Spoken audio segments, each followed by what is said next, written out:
Selamat pagi Bapak Ibu. Assalamualaikum warahmatullahi wabarakatuh. Ya, yang terhormat Bapak Kepala Sekolah SMP Negeri 20 Halmahera Barat yang luar biasa sekali ya motivasinya terhadap saya dalam mengikuti pendidikan guru penggerak ini kurang lebih sudah 2 bulan berjalan. Terima kasih Pak untuk supportnya dan pengertiannya, dan juga yang saya cintai dan saya banggakan rekan-rekan guru yang alhamdulillah pada kesempatan ini menyempatkan diri untuk mengikuti kegiatan kita pada hari ini, yaitu tentang diseminasi budaya positif. Jadi kegiatan ini untuk kita semua Bapak Ibu ya. Mungkin langsung saja ya.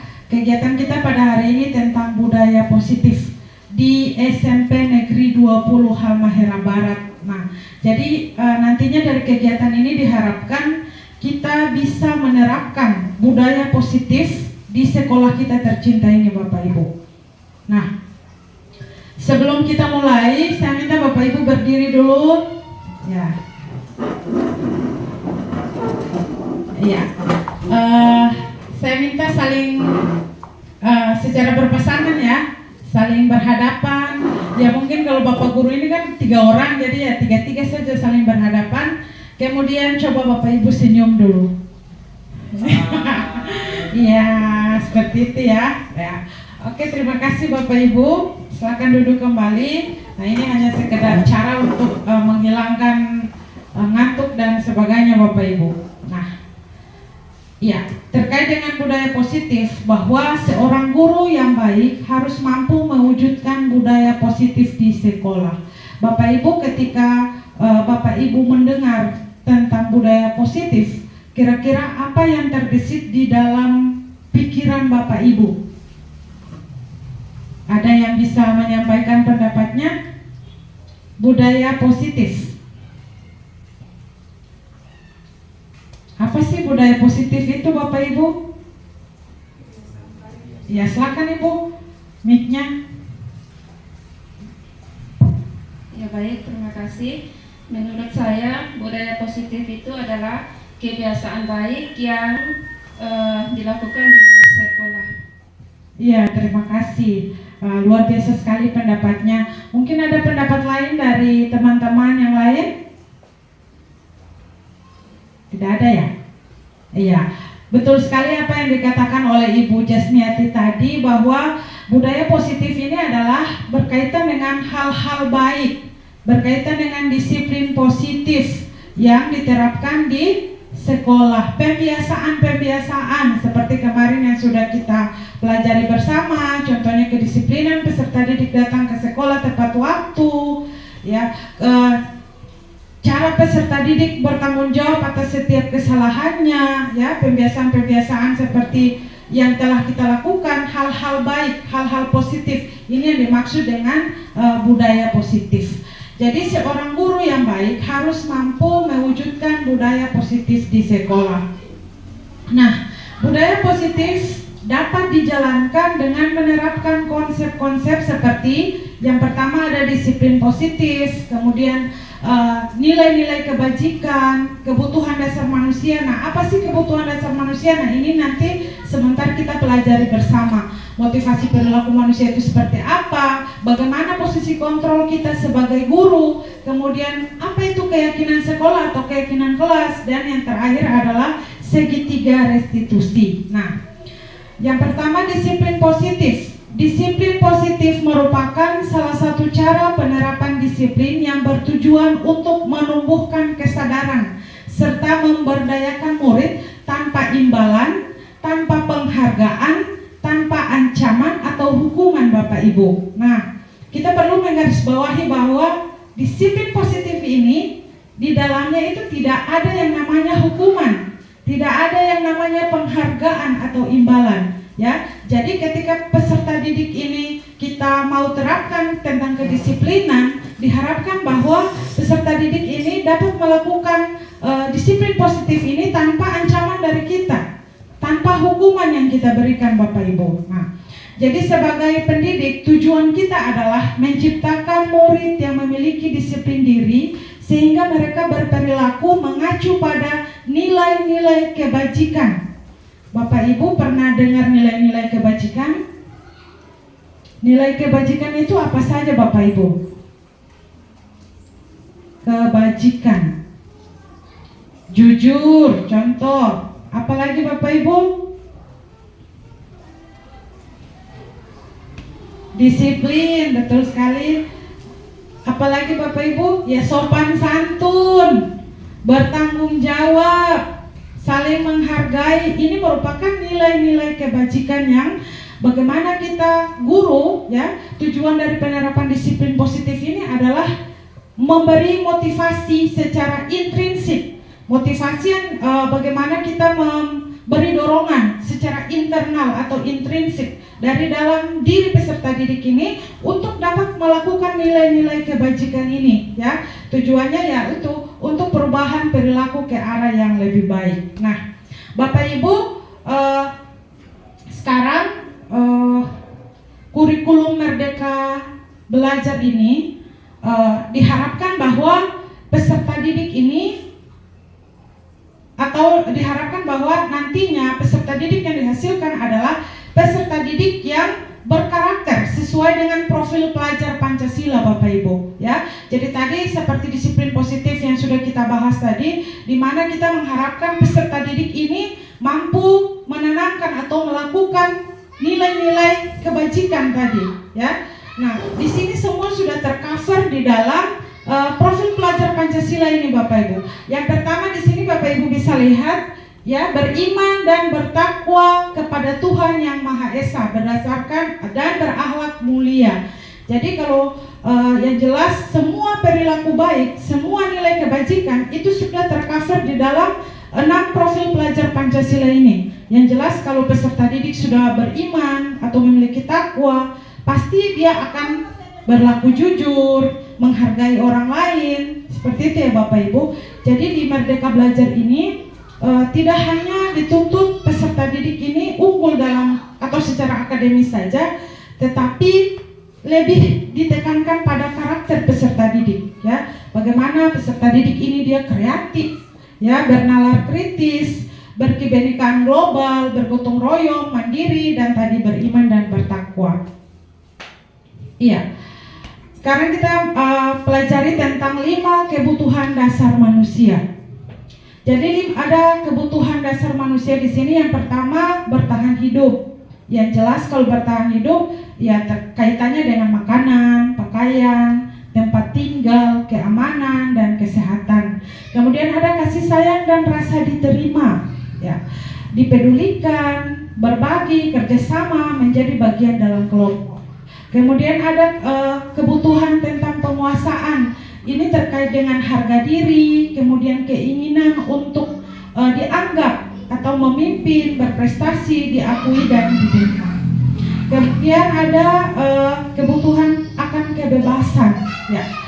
Ini terkait dengan kemandirian, artinya mampu memutuskan atau mengambil keputusan sendiri, seperti itu, memiliki pilihan, mencoba hal baru, dan mampu mengendalikan arah dirinya. Dan yang terakhir adalah kebutuhan akan kesenangan, beriman, humor, antusias, dan tertawa.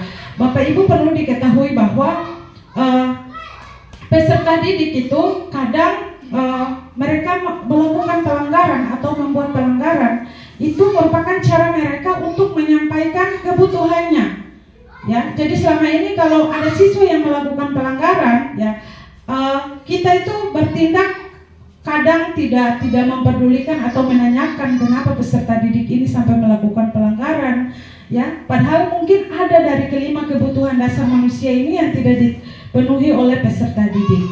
Nah, Bapak Ibu di sini ada pernyataan-pernyataan yang nantinya kita sama-sama menentukan kira-kira kebutuhan apa yang sedang berusaha dipenuhi oleh anak ini, ya, berdasarkan pernyataan-pernyataan ini. Nah, pernyataan yang pertama, aku senang main kejar-kejaran dengan ibu guru, seru. Nah, kira-kira kalau dari kelima kebutuhan dasar ini dan dikaitkan dengan pernyataan tadi, kira-kira anak ini membutuhkan kebutuhan akan apa? Kesenangan, luar biasa Bapak Ibu. Nah kemudian yang pernyataan yang kedua, aku hebat kan bisa bikin ibu guru kejar aku. Berarti kebutuhan akan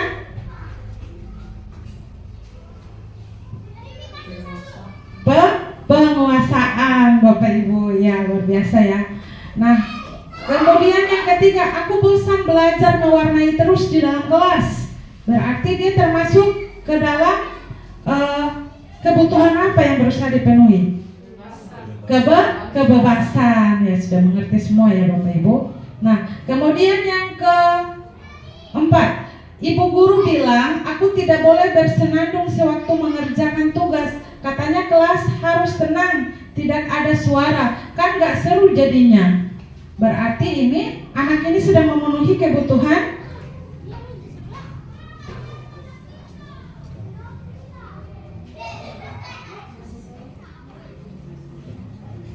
Saya ulangi ya Bapak Ibu.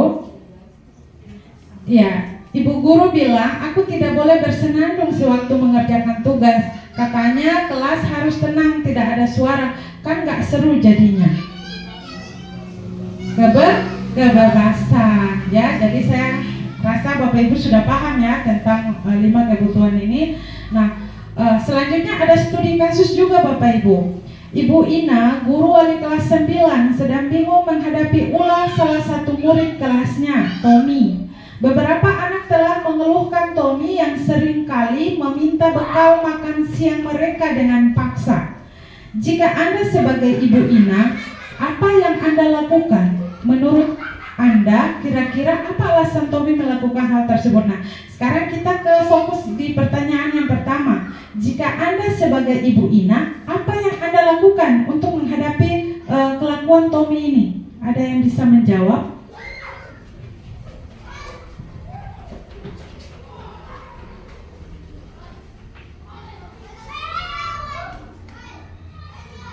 Ya, sewajarnya saja Bapak Ibu. Kira-kira kalau Bapak di posisi Ibu Ina, mungkin para UF bisa membantu menjawab.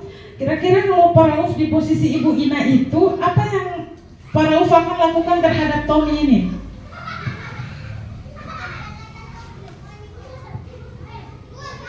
Ya, yang jelas Tommy ini dia suka bikin ulah, ya. Dia suka merampas dengan paksa bekal temannya, Bapak Ibu. Kira-kira apa yang Bapak Ibu lakukan untuk menghadapi perlakuan si Tommy ini? Kalau Bapak di posisi Ibu Ina sebagai wali kelasnya. Iya, coba mic-nya.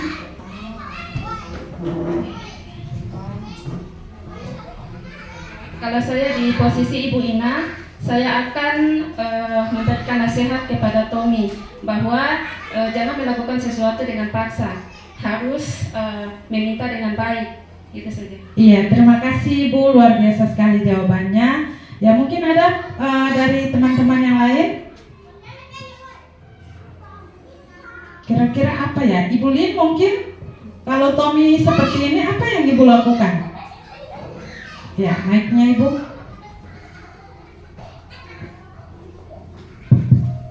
Ya, yang pertama saya cari tahu dulu ke teman-teman Tommy, kenapa Tommy terus lakukan hal itu.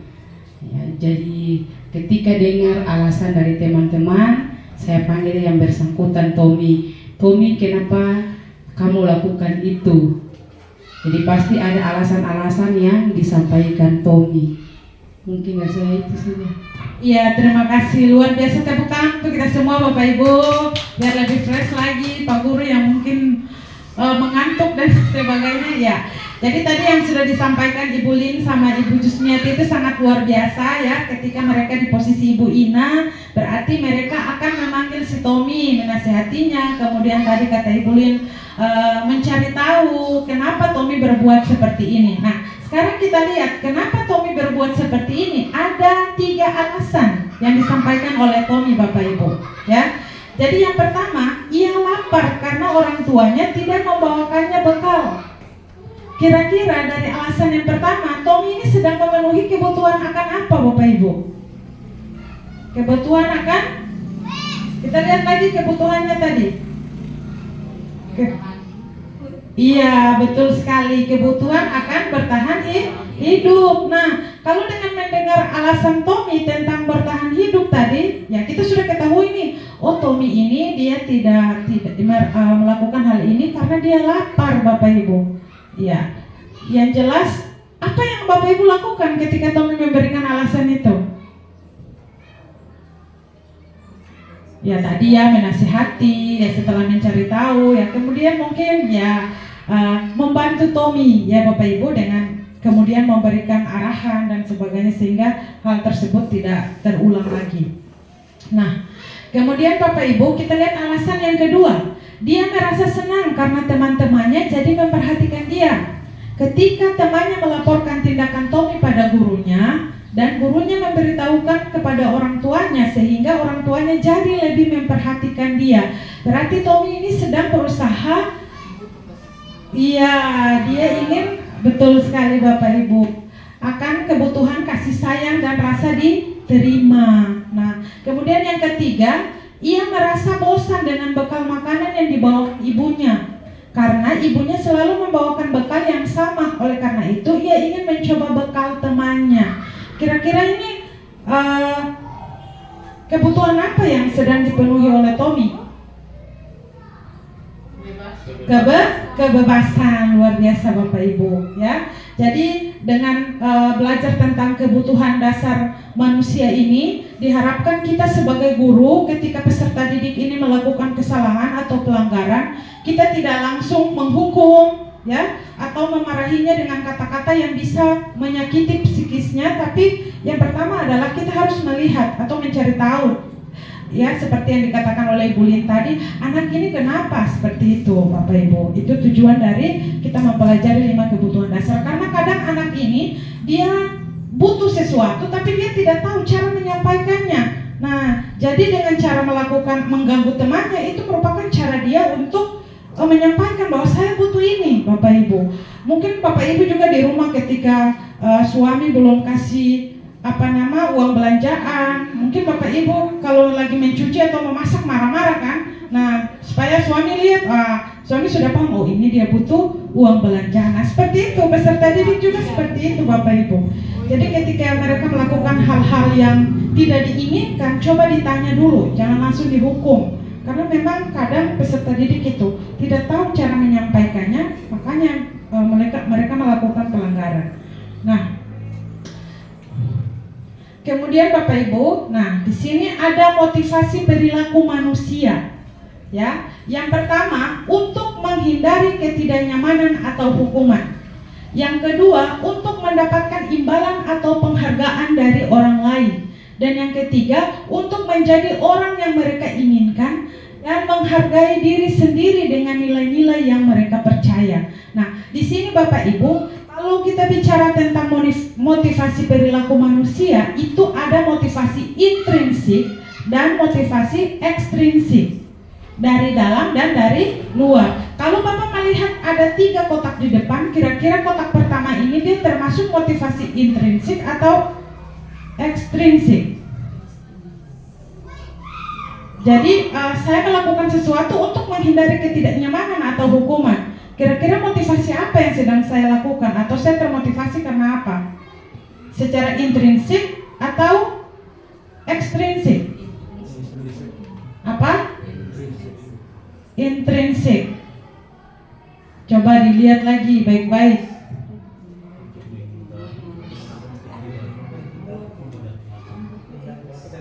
Dari luar ya Pak Kepala Sekolah ya, jadi ini motivasi ekstrinsik. Kalau Anda lihat di kolom atau di tabel kedua atau kotak kedua, itu motivasi apa Ibu, Bapak Ibu? Sama ya, ekstrinsik. Terus yang ketiga, intrinsik Bapak Ibu. Nah sekarang pertanyaannya, apakah motivasi yang selama ini Bapak Ibu lakukan itu secara intrinsik apa ekstrinsik? Misalkan saya datang ke sekolah tepat waktu nih, apakah Bapak Ibu melakukan hal itu karena dengan kesadaran sendiri atau mungkin takut dimarahi oleh kepala sekolah, ya, ataupun takut atau ingin mendapatkan pujian dari Bapak kepala sekolah dan rekan-rekan yang lain. Nah, ini yang nanti kita renungkan sendiri ya Bapak Ibu. Semoga kita semua bisa melakukan hal-hal baik di sekolah, disiplin dan sebagainya, karena memang kesadaran kita secara intrinsik Bapak Ibu. Nah, motivasi perilaku manusia ini juga hal-hal seperti ini perlu diterapkan pada peserta didik. Nah, jadi jangan peserta didik datang ke sekolah tepat waktu hanya karena takut dihukum. Dia hanya datang tepat waktu, dia hanya ingin belajar hanya karena untuk mendapatkan imbalan atau penghargaan dari guru. Jangan sampai seperti itu Bapak Ibu. Jangan sampai dia datang ke sekolah hanya karena itu. Nah, tetapi bagaimana kita mendorong motivasi intrinsik peserta didik ini sehingga dia datang ke sekolah karena menghargai dirinya, ya, menghargai dirinya dan nilai-nilai yang dipercaya bahwa saya datang ke sekolah karena sekolah ini penting, pendidikan ini penting, ya, bukan karena saya takut dihukum oleh para atau ini. Nah, ini yang harus kita bangun dalam diri peserta didik yang berawal dari kita ya Bapak Ibu sebagai guru. Nah, jadi jangan kita datang ke sekolah hanya karena takut, ya, oh ini kalau tidak sekolah, kepala sekolah bisa marah, ya, kalau tidak masuk mengajar nanti kepala sekolah marah. Nah, saya juga seperti itu Bapak Ibu. Jadi pada kesempatan ini mari sama-sama kita belajar untuk bagaimana cara membangun kesadaran dalam diri kita sehingga kita lebih menghargai pekerjaan kita, menghargai diri kita. Nah, ini juga untuk anak-anak, ya. Nah, kemudian, hukuman, konsekuensi, dan restitusi. Nah, di sekolah kita ini masih pakai hukuman tidak Bapak Ibu? Masih ya, ketika siswa terlambat, tidak mengerjakan tugas, nah itu masih ada hukuman. Sementara kurikulum yang sekarang dituntut itu bahwa hukuman ini harus dihilangkan karena dampaknya ke psikis dan fisik anak. Yang jelas hukuman itu adalah sesuatu yang tidak terencana atau tiba-tiba, ya. Murid tidak tahu apa yang terjadi atau tidak dilibatkan. Nah, bersifat satu arah, berupa fisik atau psikis hukumannya itu. Kemudian konsekuensi, ini perbedaan hukuman dan konsekuensi ya Bapak Ibu. Kalau konsekuensi itu sesuatu yang terencana, disepakati sesuai dengan aturan, ya. Jadi murid tetap tapi murid tetap dibuat tidak nyaman. Nah, kemudian sikap guru memonitor murid selalu. Nah, kemudian restitusi. Apa sih restitusi? Nah, di pendidikan guru penggerak ini kami itu difokuskan pada restitusi ini, ya. Apa sih restitusi itu?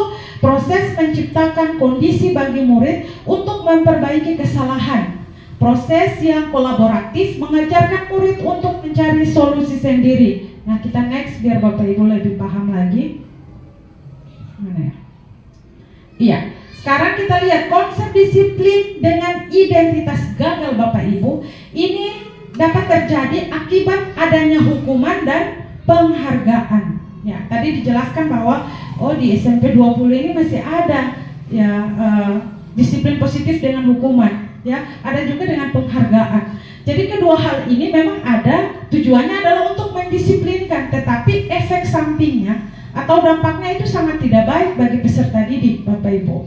Nah, jadi yang pertama hukuman yang jelas yang kita ketahui, hukuman ini menyakitkan, ya, tidak nyaman bagi murid. Nah, kemudian bisa membuat murid takut, memaksa, yang akhirnya murid tersebut menjadi tidak jujur. Karena kalau dia jujur dia takut dihukum. Jadi akhirnya siswa ini menjadi berbohong atau tidak jujur ini. Kemudian dia juga menjadi rendah diri. Nah, selanjutnya penghargaan. Penghargaan ini juga sesuatu yang tidak efektif. Kenapa tidak efektif? Karena tadi kita belajar tentang motivasi intrinsik dan ekstrinsik. Penghargaan ini, ya, misalkan dikatakan tidak efektif itu misalkan siswa ini ketika dia mengerjakan sesuatu kita iming-imingi, nanti kalau kamu kerja ini kamu dapat ini ya. Nah, seperti itu. Nanti ibu beri hadiah ya. Nah, jadi peserta didik ini akan bekerja karena mengharapkan hadiah ini. Ketika dia tidak dikasih hadiah, berarti dia tidak akan bekerja. Nah, makanya ini dikatakan tidak efektif. Kemudian yang kedua, merusak hubungan antar siswa. Nah ini juga pernah terjadi kepada saya ya. Ketika misalkan Bapak Ibu berada di kelas, ada seorang siswa yang berhasil di kelas, entah menjawab soal atau apa, kemudian Bapak Ibu berikan penghargaan, ya. Ini jelas akan menumbuhkan rasa iri terhadap peserta didik yang lain. Nah, peserta didik yang lain juga itu akan merasa minder, Bapak Ibu. Nah, ini efek atau dampak negatif dari disiplin dengan penghargaan ini, ya. Kemudian di sini adalah mematikan kreativitas, ya. Jadi mematikan kreativitas ini seperti tadi, ya. Jadi peserta didik ini dia bekerja hanya untuk memperoleh sesuatu. Nah, jadi ketika dia berada di posisi ini, aduh saya sudah bisa nih bekerja, buat apa lagi saya mau bekerja yang lain, karena saya sudah bisa memperoleh penghargaan dari apa yang saya kerjakan. Akhirnya peserta didik ini dia tidak lagi mencoba hal baru, ya, tapi karena dia merasa puas dengan apa yang dia sudah peroleh karena tadi dengan penghargaan ini. Kemudian yang keempat adalah menghukum dengan sistem perankingan. Jadi Bapak Ibu di kurikulum Merdeka Belajar itu perankingan itu sudah tidak digunakan lagi, beda dengan kurikulum K13, ya, atau kurikulum 2013 itu masih perankingan. Nah, jadi ini juga catatan untuk wali kelas 7 dengan wali kelas 8, nanti format laporan pendidikannya itu nanti kita update sama-sama Bapak Ibu, ya, karena memang tidak ada perankingan lagi untuk menghindari ini, identitas gagal ini. Kemudian yang terakhir adalah merampas hak untuk menghargai dirinya sendiri. Nah, misalkan di rumah, ya, mungkin Bapak Ibu yang sudah punya anak, pembiasaan seperti misalkan anak ini awalnya tidak tahu membaca, kemudian dia berusaha belajar. Yang pertama 1 kata 2 kata dia baca, selanjutnya dia bisa membaca kalimat yang panjang. Dari sini anak sudah mempunyai, oh saya luar biasa, saya hebat, saya sudah bisa membaca. Nah, tetapi kemudian Bapak Ibu membiasakan dengan, oh kamu sudah bisa membaca, nanti Bapak Ibu belikan ini ya sebagai hadiah. Bapak Ibu berikan es krim ya contohnya sebagai hadiah ya. Nah, ini merupakan memang motivasi yang baik juga, tetapi nanti peserta didik ini menjadi tidak menghargai dirinya sendiri karena dia hanya bekerja karena ada imbalan tadi atau penghargaan Bapak. Jadi hal-hal ini itu perlu dihilangkan, ya. Tidak bisa digunakan karena imbasnya seperti ini Bapak Ibu. Nah, jadi diharapkan untuk hukuman, penghargaan itu tidak lagi diterapkan dan semoga tidak ada lagi di SMP Negeri 20 ini Bapak Ibu. Nah, selanjutnya konsekuensi. Nah, ini konsep disiplin dengan identitas sukses itu ada 2 yang bisa kita lakukan Bapak Ibu. Ya, ada konsekuensi, kemudian ada restitusi. Nah, jadi konsekuensi itu penguatan jangka pendek. Contohnya begini. Ya, tadi kita sudah belajar tentang konsekuensi ya. Nah, ketika anak ini dia menumpahkan sesuatu di lantai di dalam kelas misalkan, mengakibatkan kelas ini kotor, kira-kira konsekuensinya apa Bapak Ibu?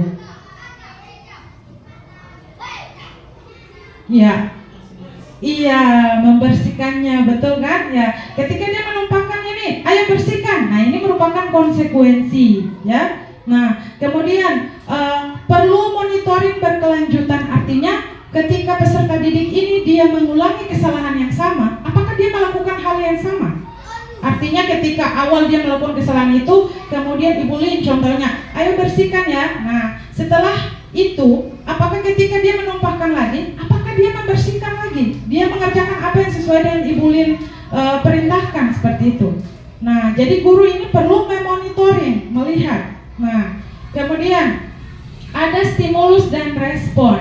Nah, jadi stimulusnya misalkan bersihkan. Nah, responnya adalah siswa membersihkan. Nah, kemudian murid menghormati peraturan, ya. Jadi dengan konsekuensi ini murid jadi lebih menghormati peraturan karena dia tahu ketika dia melanggar peraturan ini ada konsekuensi yang harus dia tanggung. Nah, makanya murid ini menjadi lebih menghormati peraturan. Kemudian murid kehilangan waktu untuk merenungi kesalahan. Artinya ketika dia melakukan kesalahan, kita langsung kamu harus seperti ini, kamu harus seperti ini. Jadi dia hanya melakukan sesuatu berdasarkan apa yang kita perintahkan, sehingga dia tidak punya waktu merenungi bahwa saya kesalahannya ini, apa yang saya harus lakukan. Nah, seperti itu Bapak Ibu. Kemudian yang terakhir ada restitusi. Nah, restitusi ini murid bertanggung jawab atas perilakunya. Fokus pada pemecahan masalah jangka panjang, murid menghormati dirinya dan orang lain, teori kontrol atau dirinya memegang kontrol. Kemudian murid bersemangat memperbaiki kesalahan. Jadi restitusi ini adalah suatu konsep atau pendekatan di mana peserta didik ini belajar dari kesalahan. Ya, jadi ketika dia melakukan kesalahan sebagai guru, ya, kita memotivasi tadi, ya, memberikan dorongan secara intrinsik sehingga dia sadar. Jadi ketika dia salah terhadap temannya, dia minta maaf kepada temannya bukan karena perintah dari guru, tapi dia sendiri yang saya salah, saya harus minta maaf. Seperti itu. Jadi di sini ada murid yang menghormati dirinya dan orang lain. Nah, ini bentuk dari restitusi. Nanti sebentar lagi kita akan lebih fokus ke restitusi ini Bapak Ibu, ya. Ya, selanjutnya 5 posisi kontrol guru. Yang pertama, guru sebagai penghukum. Yang kedua, pembuat merasa bersalah. Yang ketiga, guru sebagai teman. Yang keempat, guru sebagai pemantau. Yang ketujuh, guru sebagai manajer. Nah, kira-kira Bapak Ibu, selama ini Bapak Ibu berada di posisi mana ini Bapak Ibu?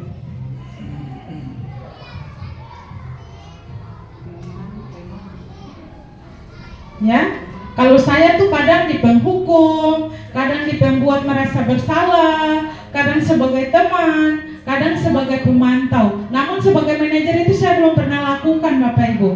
Saya mengikuti guru penggerak ini baru saya mengetahui bahwa oh ternyata ya guru itu harus berada di posisi manajer. Nah, mari kita lihat Bapak Ibu.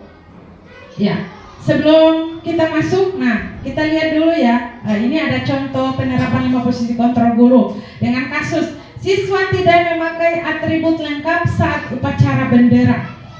Nah, sebagai penghukum biasanya ya, ini salah satu contoh kalimat yang biasanya diungkapkan atau dilakukan ya, hal-hal yang dilakukan oleh guru yang berada di posisi penghukum adalah hormat bendera selama 1 jam. Nah, berarti ini di posisi penghukum. Kalau pemberi merasa bersalah, berapa kali Bapak atau Ibu harus memberitahumu, kamu selalu saja mengecewakan Bapak Ibu. Nah, ini adalah contoh peserta didik, guru yang berada di posisi merasa bersalah. Tetapi Bapak Ibu tadi dikatakan bahwa penghukum, nah ini merupakan disiplin yang tidak disiplin dengan identitas gagal karena tadi dampaknya terhadap fisik dan psikis. Begitupun dengan merasa bersalah ini Bapak Ibu. Nah, jadi ketika kita melakukan ini, peserta didik ini menjadi merasa bersalah, ya, dia merasa gagal, kecewa dengan dirinya sendiri, dan kadang dia bisa melakukan hal-hal yang tidak kita inginkan. Nah, jadi diharapkan sebagai pendidik, janganlah kita berada di posisi penghukum, pemberi rasa bersalah, kemudian kita lihat ke posisi teman. Ayo dong, ikuti aturan sekolah, tolong bantu ibu atau bapak ya sekali ini. Ya sudah, tidak apa-apa, lain kali jangan sampai berbuat seperti ini lagi ya. Nah, ini merupakan posisi kontrol sebagai teman. Ya, pernah tidak Bapak Ibu melakukan ini? Pernah ya. Nah, tetapi hal yang tidak baik terjadi ketika kita melakukan posisi kontrol kita sebagai teman ini adalah peserta didik ini menjadi ketergantungan terhadap kita. Seperti itu. Kemudian dia tidak akan melakukan hal yang sama ketika bersama kita dengan bersama guru lain. Bisa saja ketika bersama kita dia akrab, tapi di guru lain dia tidak menghormati karena ini tadi saya bilang tergantungan ya. Kemudian pemantau. Kamu sudah melanggar peraturan sekolah, kamu tahu konsekuensinya. Setelah upacara kamu beli atributnya ke koperasi dan jangan ulang lagi ya. Nah, ini sebagai pemantau. Jadi pemantau ini lebih ke konsekuensi ya. Nah, kemudian yang terakhir adalah manajer. Apa kamu tahu kesalahanmu? Kira-kira bagaimana kamu memperbaiki kesalahanmu? Jadi di posisi manajer ini adalah ketika peserta didik berbuat salah, kita memberdayakan peserta didik untuk belajar dari kesalahannya. Bukan kita menjudge kamu salah, kamu seperti ini. Nah, tapi bagaimana kita menyairkan suasana sehingga peserta didik ini menjadi terbuka. Nah, itu yang diharapkan. Kita sama-sama mencari solusi ya, supaya apa yang terjadi ini bisa diselesaikan oleh peserta didik itu sendiri, dia bertanggung jawab. Nah, selanjutnya Bapak Ibu, nah di sini ada 5 pernyataan yang nantinya Bapak Ibu juga kita bersama-sama ya akan menentukan posisi kontrol apakah aku. Nah, yang pertama, ibu kecewa sekali dengan kamu. Kira-kira dengan kalimat ini berarti posisi kontrolnya sebagai apa ini Bapak Ibu? Teman? Yang lain? Ibu kecewa sekali dengan kamu. Berarti apa? Iya, pemberi rasa bersalah. Jadi jangan kita anggap enteng ya Bapak Ibu, karena ini juga pengaruhnya besar terhadap peserta didik. Nah, jadi sebisa mungkin kita harus memposisikan diri kita sebagai manajer. Jangan ada kalimat-kalimat yang seperti tadi Bapak Ibu ya. Nah, kemudian yang kedua, kamu tidak pernah benar melakukannya. Kira-kira di posisi apa ini Bapak Ibu? Kamu tidak pernah benar melakukannya. Memantau, luar biasa ya. Apa rencanamu untuk menyelesaikan masalah ini? Manajer, berarti sudah paham ya Bapak Ibu. Ayo lakukan demi ibu atau bapak. Teman, kamu tidak akan mendapat nilai jika tidak mengerjakan tugas. Kamu tidak akan mendapat nilai jika tidak mengerjakan tugas. Berarti apa ya?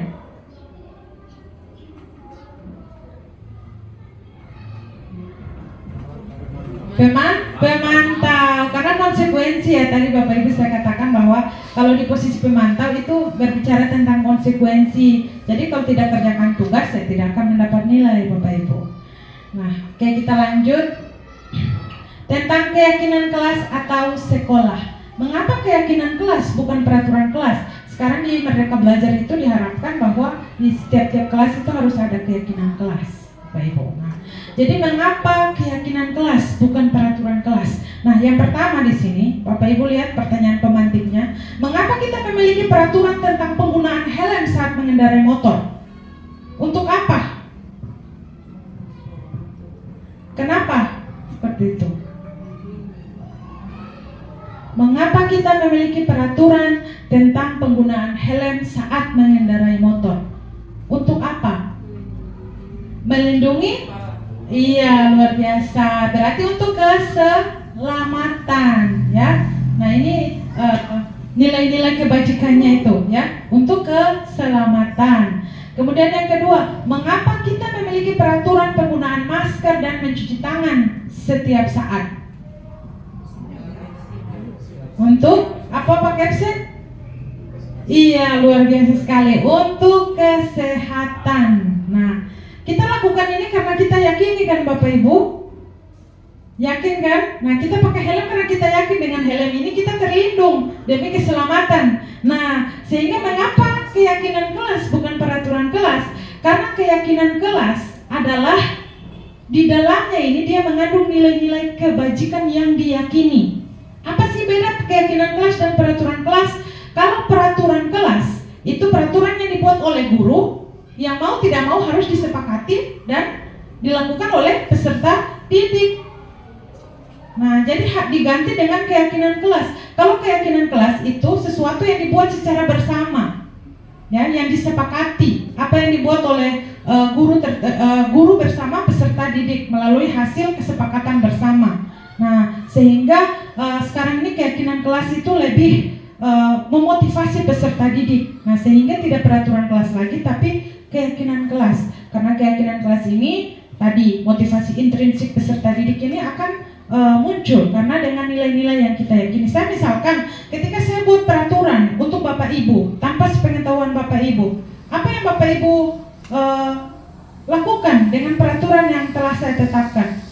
Pasti tidak nyaman kan Bapak Ibu? Iya, pasti kenapa sih buat aturan sendiri seperti itu. Nah, jadi pentingnya keyakinan kelas itu seperti yang tadi saya katakan ya. Nah, keyakinan sekolah atau kelas. Bagaimana cara membuat keyakinan kelas atau keyakinan sekolah? Guru berperan dalam mewujudkan terbentuknya keyakinan sekolah atau kelas dengan adanya kesepakatan antara guru dan orang tua murid. Ya, kemudian keyakinan sekolah atau kelas di dalamnya itu berisikan tentang pernyataan universal yang mudah diingat dan dipahami dan harus diterapkan di lingkungan sekolah. Nah, ini salah satu contohnya nih Bapak Ibu. Ya, keyakinan kelas. Yang pertama, bekerja sama menjaga kebersihan kelas. Kalau kita lihat nilai-nilai kebajikan apa yang terkandung di keyakinan kelas yang pertama ini? Bekerja sama menjaga kebersihan kelas. Berarti nilai kebajikannya tentang gotong royong. Ya. Kemudian kita lihat keyakinan kelas yang kedua. Saling peduli, menghargai dan membantu satu sama lain ya. Membantu satu sama lain. Berarti nilai kebajikannya yaitu iya, betul sekali, saling menghargai, peduli ya. Nah, jadi nanti diharapkan setiap kelas, nah ini juga untuk wali kelasnya juga ya, saya juga, kita harus buat keyakinan kelas ya, dengan cara ya itu mengajak peserta didik. Apa sih yang mereka yakini? Misalnya kita tanyakan, apa yang kamu mau? Oh, misalkan siswa, oh ibu saya mau ketika ibu sedang di kelas kita jangan keluar masuk. Nah, ini kan hal-hal yang diyakini peserta didik yang bisa dijadikan sebagai keyakinan kelas Bapak Ibu ya. Tepat waktu dan aktif di kelas. Nah, ini juga termasuk keyakinan kelas yang mengandung nilai kebajikan seperti disiplin ya. Nah, ini juga salah satu contoh keyakinan kelas ya Bapak Ibu yang bisa nantinya kita buat. Nah, kemudian keyakinan sekolah juga kemarin saya sudah buat di tugas pendidikan guru penggerak saya untuk keyakinan kelas, keyakinan sekolah itu sudah dibuat. Nanti sebentar saya bisa berbicara langsung dengan Bapak Kepala Sekolah ya terkait dengan itu. Kemudian segitiga restitusi.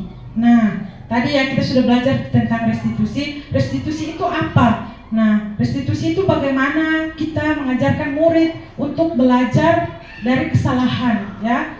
Membangun atau mendorong motivasi intrinsik dari dalam diri peserta didik dalam menyelesaikan setiap persoalan yang dihadapi. Nah, tahapan restitusi segitiga itu ada 3 ya. Yang pertama, menstabilkan identitas. Yang kedua, validasi tindakan yang salah. Dan yang ketiga, menanyakan keyakinan ya. Nah, bagaimana sih menstabilkan identitas itu?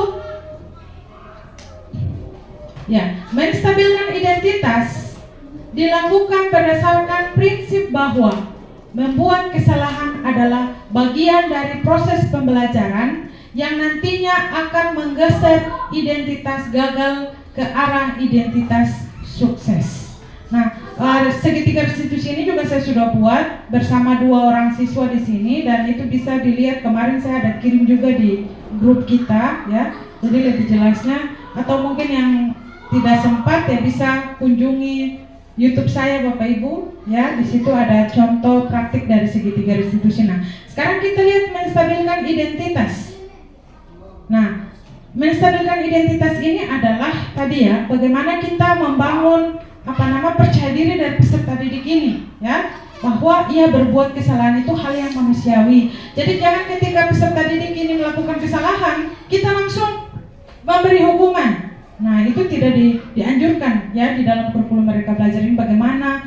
Karena kurikulum mereka belajar ini penekanannya pada karakter peserta didik tadi. Jadi ketika peserta didik itu membuat kesalahan atau melanggar, berarti apa yang harus dibuat? Pertama, kita sebagai guru harus menstabilkan identitas dengan pertanyaan-pertanyaan atau pernyataan-pernyataan seperti berbuat salah itu wajar, ya, manusiawi. Nah, ini kan siswa menjadi cair seperti itu.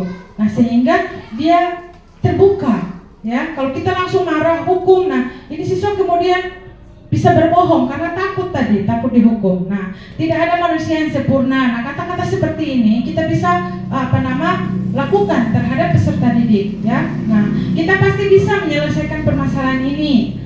Bapak atau ibu tidak tertarik untuk mencari tahu siapa yang benar, siapa yang salah. Bapak ibu lebih tertarik untuk menyelesaikan masalah, ya. Kalau kamu menyalahkan dirimu sendiri terus-menerus, apakah kamu bersikap baik pada dirimu sendiri? Nah, jadi di menstabilkan identitas ini adalah kita membangun rasa percaya diri dari peserta didik ini, ya. Nah, sehingga peserta didik ini menjadi semangat, ya, dia bisa jujur, ya, dan menceritakan hal yang sebenarnya seperti itu.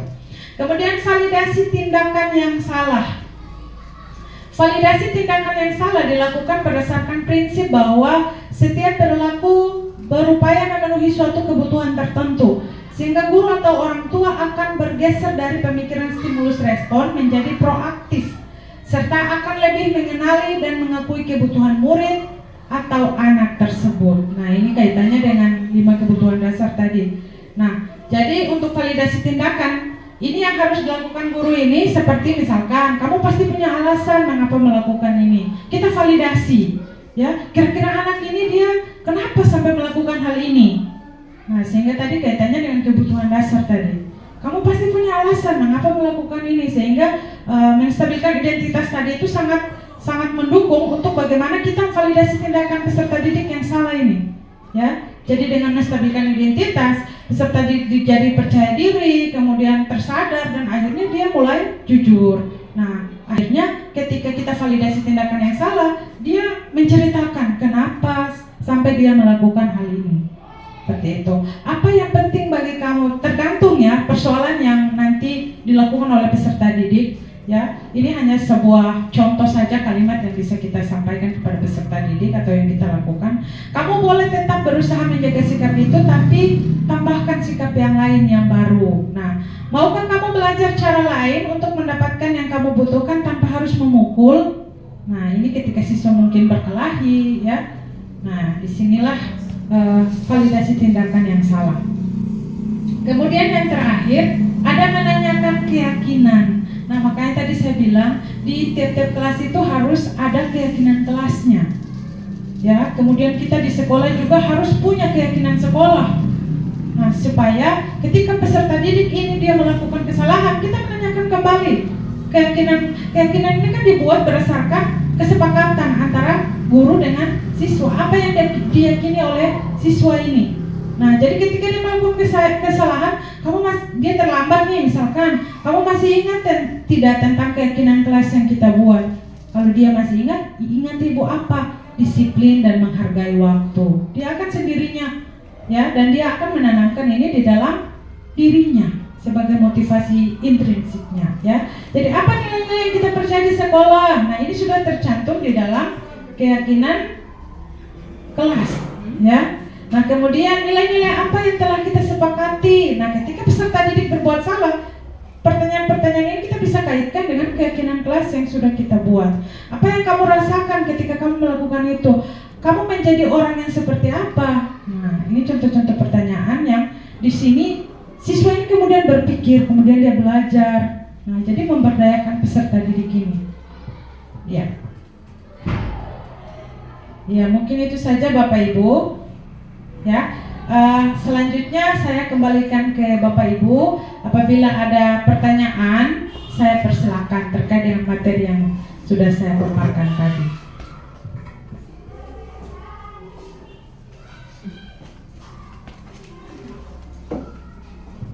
Silakan Bapak Ibu. Ya.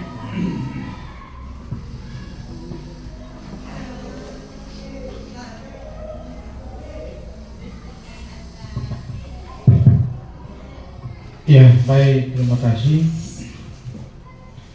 dari presentasi Ibu Umi. Sudah banyak materi yang dipaparkan. Saya tidak mengomentari atau silih bertanya atau dalam hal lain. Saya hanya memberikan apresiasi kepada Ibu. Sungguh luar biasa Ibu. Bagi saya Ibu sungguh luar biasa sampai melewati tahapan dan membuat hal ini dengan berbagai proses yang Ibu telah lalui. Dan secara pribadi dalam unit sekolah ini saya selalu mensupport Ibu untuk selalu melangkah sukses maju. Itu saja. Ya, terima kasih. Tepuk tangan untuk kita semua Bapak Ibu. Ya, tentunya saya juga sangat membutuhkan support ya dan dukungan dari Bapak Ibu seperti kegiatan-kegiatan seperti ini Bapak Ibu. Terima kasih juga sudah menyempatkan diri untuk hadir hari ini ya Bapak dan Ibu guru semua. Ya. Selanjutnya masih ada pertanyaan? Silahkan ditanyakan Bapak Ibu. Mungkin dari Ibu Uni? Tidak ada? Pas ya? Ya berarti semuanya sudah paham ya. Nah nanti kita sama-sama ya, bagaimana kita sama-sama berkolaborasi dalam hal nanti kita terapkan disiplin positif ini di sekolah ya, sehingga sekolah kita ini semakin maju Bapak Ibu ya, karena perkembangan pendidikan yang kita ketahui ya. Jadi kita sebagai guru juga jangan sampai ketinggalan perkembangan ini, terutama Merdeka Belajar ini sudah diterapkan di kelas 7 dan kelas 8. Nah jadi ini perlu diperhatikan. Kemudian kalaupun Bapak Ibu ada hal yang ingin ditanyakan atau apa, nanti kita bisa sharing sama-sama Bapak Ibu. Yang jelas saya juga berkeinginan besar untuk bagaimana merubah kondisi SMP Negeri 20 ini ya ke arah yang lebih baik. Nah, untuk itu saya katakan terima kasih apresiasinya dan dukungannya karena saya sangat membutuhkan itu Bapak Ibu ya. Jadi apa yang saya dapatkan nanti saya akan berbagi dengan Bapak Ibu ya. Di sini saya tidak ingin menggurui ya. Saya tidak ingin nama kegiatan ini bukan berarti saya lebih tahu dari Bapak Ibu ya, tetapi saya hanya berbagi. Kalaupun ada hal yang Bapak Ibu lebih ketahui dari saya, ya ayo sama-sama kita berbagi Bapak Ibu. Tujuannya hanya itu, hanya untuk itu, imbasnya ke kita semua supaya kita tahu nih apa yang harus kita lakukan untuk memajukan sekolah kita ini ya. Mungkin ada tambahan dari Bapak Sekolah? Iya, terima kasih. Sekali lagi kita berikan aplaus pada Ibu. Ya, luar biasa di hari ini. Ibu Minapolo memberikan diseminasi kepada kita dalam hal materi yang sudah kita terima tadi. Memang luar biasa. Namun satu hal yang saya mau sampaikan kepada kita semua, ini hanya penguatan saja, seperti yang materi yang sudah disampaikan tadi. Bagaimana kita melihat diri kita masing-masing selama ini, apa yang telah kita kerjakan. Seperti yang tadi, kalau ada persoalan siswa datang terlambat atau melakukan kesalahan-kesalahan, sudah banyak sekali materi tadi bahwa jangan kita langsung memberikan punishment atau hukuman, tapi seperti yang disampaikan oleh Ibu Lin tadi, panggil mereka, tanyakan. Dan saya pikir bahwa hal ini telah kita lakukan di sekolah ini. Ketika saya masih guru pun seperti itu. Ada siswa yang nakal, selalu buat onar, itu saya panggil. Kenapa begini? Nah, ternyata di rumahnya terkadang orang tua bercerai, ya? Orang tua sudah tidak ada atau tidak ada perhatian, sehingga apa yang telah kita dapatkan tadi ini kita boleh merefleksikan diri kita masing-masing dan kita akan terapkan itu dalam tugas dan pekerjaan kita di sekolah ini. Barangkali itu. Jadi sekali lagi terima kasih bagi Bapak Ibu yang masih muda-muda ini. Saya memberikan dorongan untuk kita lebih giat lagi, apalagi sekarang ini kan kita dengan IT sistem IT, jadi kita harus banyak belajar. Barangkali demikian dan terima kasih. Ya, terima kasih Bapak Ibu. Mungkin arahan dari kepala sekolah tadi juga akan mengakhiri ya kegiatan kita pada pagi ini. Terima kasih Bapak Ibu sekali lagi untuk partisipasinya. Terima kasih kepala sekolah untuk dukungannya. Ya, Assalamualaikum warahmatullahi wabarakatuh dan selamat pagi. Baik, kesempatan ini yang pertama saya mau menyampaikan apresiasi bagi ibu guru hebat yang boleh menyampaikan materi atau diseminasi atau juga pengimbasan apa yang telah diterima selama pelaksanaan kegiatan guru penggerak ini. Saya secara pribadi, bahkan teman-teman guru, kami sangat berterima kasih kepada ibu guru hebat, Ibu Mina, yang boleh menyampaikan diseminasi atau pengimbasan materi tentang bagaimana seorang guru ketika dia melaksanakan proses belajar mengajar di kelas, dan ada hal-hal baru yang boleh diterima atau kami terima di hari ini, yang itu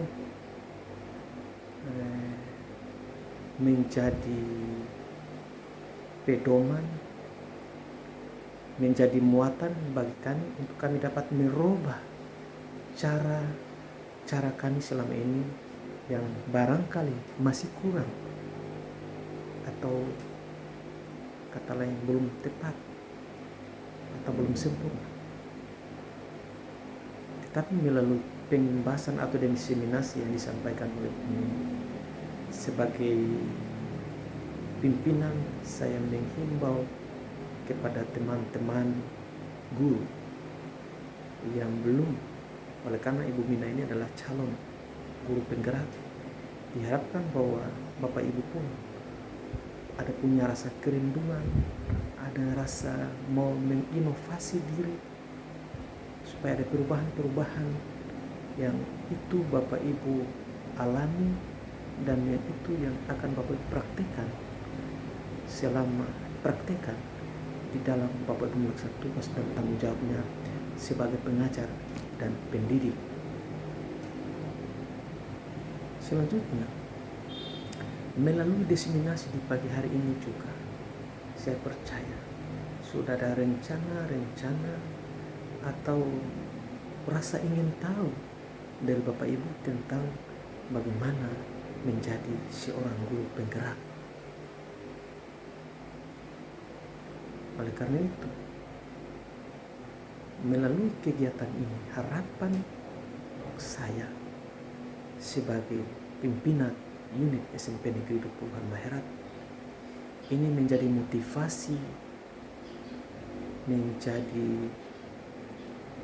spirit, menjadi semangat bagi Bapak Ibu untuk boleh dan dapat melibatkan diri atau mendaftarkan diri lagi sebagai guru penggerak SMP Negeri 20 Halmahera.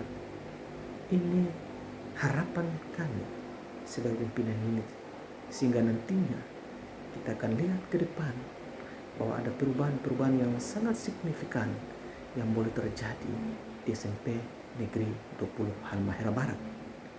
Barangkali demikian yang dapat saya sampaikan. Terima kasih.